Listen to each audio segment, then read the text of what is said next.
Assalamualaikum warahmatullahi wabarakatuh. Pada pertemuan kali ini, kami dari kelompok 5 akan membahas materi mengenai teknik pengendalian gulma. Tapi sebelumnya, kami akan memperkenalkan anggota kami. Yang pertama ada saya sendiri, Anissa Firdaus dengan NIM 134200172. Kemudian Yunita Dwi Susanti dengan NIM 134200173. Juhardi Tampak Ginting dengan NIM 134200174. Arifah Dia Herawati dengan NIM 134200175. Putri Ervita Nori dengan NIM 134200176. Sabita Syakirah Imtinan dengan NIM 134200178 dan Zafina Devi Nastiti dengan NIM 1342179.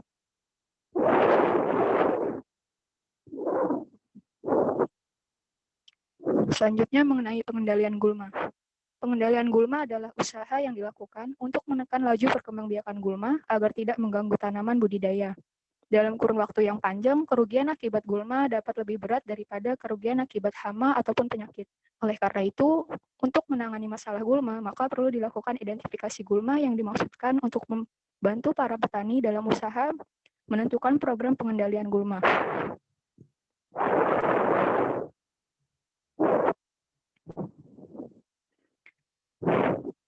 Pengendalian gulma yang efektif dan efisien dapat ditempuh dengan beberapa tahapan sebagai berikut.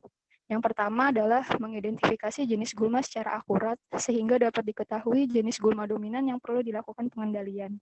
Yang kedua adalah mempelajari penyebab timbulnya gulma dengan memprioritaskan pada cara yang paling sederhana dan disesuaikan dengan sumber daya tersedia.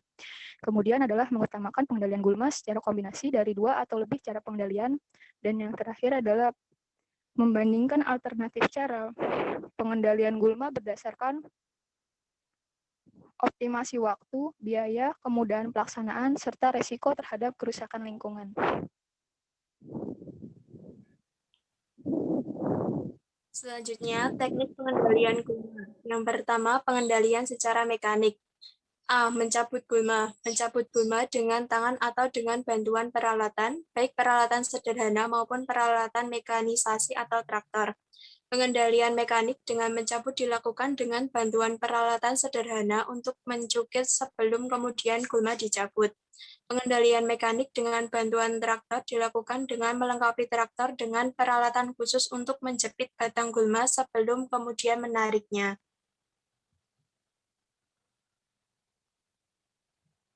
B. Pembabatan gulma. Menebas, menebang, dan memangkas dilakukan dengan peralatan sederhana seperti parang dan sabit yang sangat umum dilakukan pada sistem pertanian tradisional di negara-negara sedang berkembang. Penebasan, pemotongan, dan pemangkasan juga dapat dilakukan dengan menggunakan peralatan bermesin seperti mesin pemotong gendong dan mesin pemotong beroda atau mower. C. Menginjak-injak gulma. Pengendalian mekanik dengan melakukan keliling biasa dilakukan dengan menggunakan parang atau kampak, sedangkan dengan melakukan dengan tikaman menggunakan linggis. Pengendalian mekanik dengan melukai juga dapat dilakukan dengan merundukkan seperti yang dilakukan terhadap alang-alang dan rumput lainnya dengan menggunakan peralatan sederhana. Yang berikutnya menghambat pertumbuhan secara mekanik. Dilakukan dengan menutup permukaan tanah dengan menggunakan mulsa tertentu sehingga kecambah gulma mengalami tekanan mekanik untuk tumbuh lebih lanjut.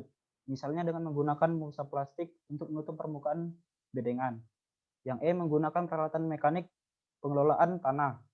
Penggunaan peralatan mekanik pengelolaan tanah untuk mencabut atau memotong organ vegetatif gulma di dalam tanah. Contohnya umbi dan rimpangnya.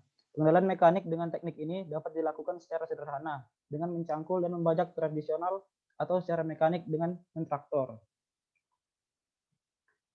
Berikutnya melakukan pengelolaan tanah. Pembakaran gulma dapat dilakukan dengan teknik pembakar setempat maupun pembakar luas. Pembakar setempat dapat dilakukan dengan teknik pembakaran biasa yang dilakukan dengan menyalakan api di tempat-tempat tertentu, atau dengan teknik penyemprotan api menggunakan alat khusus. Penggenangan atau flooding dilakukan di area yang mudah memperoleh air irigasi, seperti misalnya di persawahan. Penggenangan yang dilakukan pada pada padi sawah menyebabkan jenis-jenis gulma pada padi sawah berbeda dengan jenis-jenis gulma padi ladangan.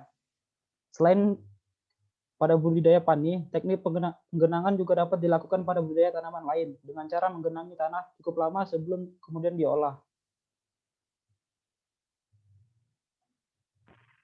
Selanjutnya yaitu pengendalian secara kultur teknis.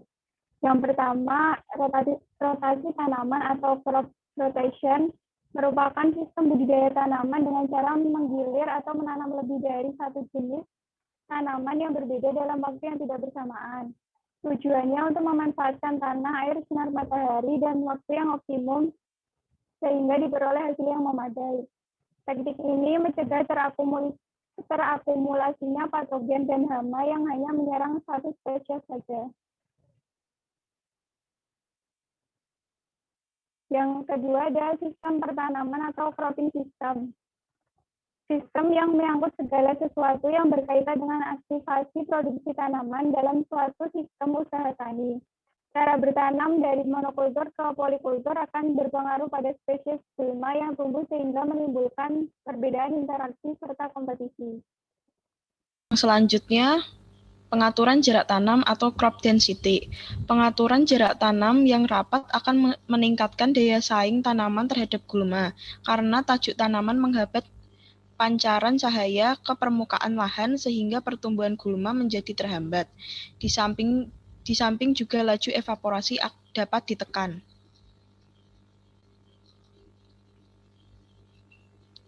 Lalu yang keempat ada pemulsaan atau mulching. Pemulsaan merupakan suatu cara memperbaiki tata udara tanah dan juga tersedianya air bagi tanaman atau dapat diperbaiki. Selain itu, pemberian mulsa dapat mempercepat pertumbuhan tanaman yang baru ditanam, sehingga dapat meningkatkan dan memperbaiki kualitas hasil. Kemudian selanjutnya ada tanaman penutup tanah atau legume cover crops. Legume cover crops berfungsi sebagai pelindung tanah dari butiran hujan dan aliran permukaan, serta berperan dalam meningkatkan bahan organik dalam tanah, atau sebagai pupuk hijau maupun mulsa.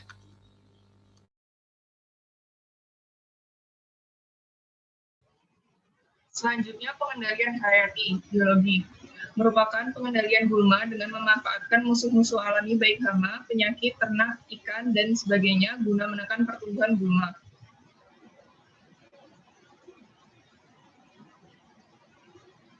Syarat utama agar makhluk dapat digunakan sebagai pengendalian hayati atau alami adalah yang pertama mampu membunuh gulma, inang untuk mencegah reproduksinya. Yang kedua mempunyai daya adaptasi yang baik. Ketiga daya penyebaran tinggi atau mampu menjangkau daerah lain. Dan yang terakhir kapasitas reproduksi cukup untuk mengejar peningkatan populasi gulma. Keempat, pengendalian kimiawi. Pengendalian kimiawi merupakan pengendalian gulma menggunakan bahan-bahan kimiawi dan obat-obatan seperti halnya herbisida.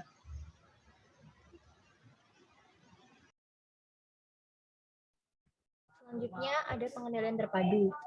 Pengendalian terpadu merupakan sistem pengendalian gulma yang mengintegrasikan pengendalian gulma sejak sebelum tanam, terus-menerus sampai panen, bahkan sesudah di dalam kerangka pengendalian hama terpadu atau PHT sebagai komponen dari pengelolaan produksi terintegrasi PPT agar sistem tersebut memberikan hasil yang optimum.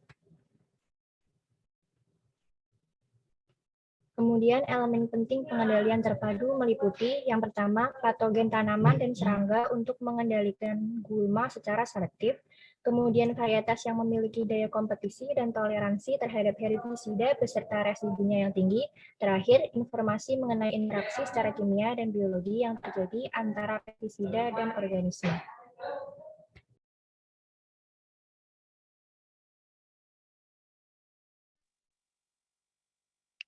Sekian materi dari kelompok 5. Terima kasih atas perhatiannya. Kurang dan lebihnya mohon maaf. Wassalamualaikum warahmatullahi wabarakatuh.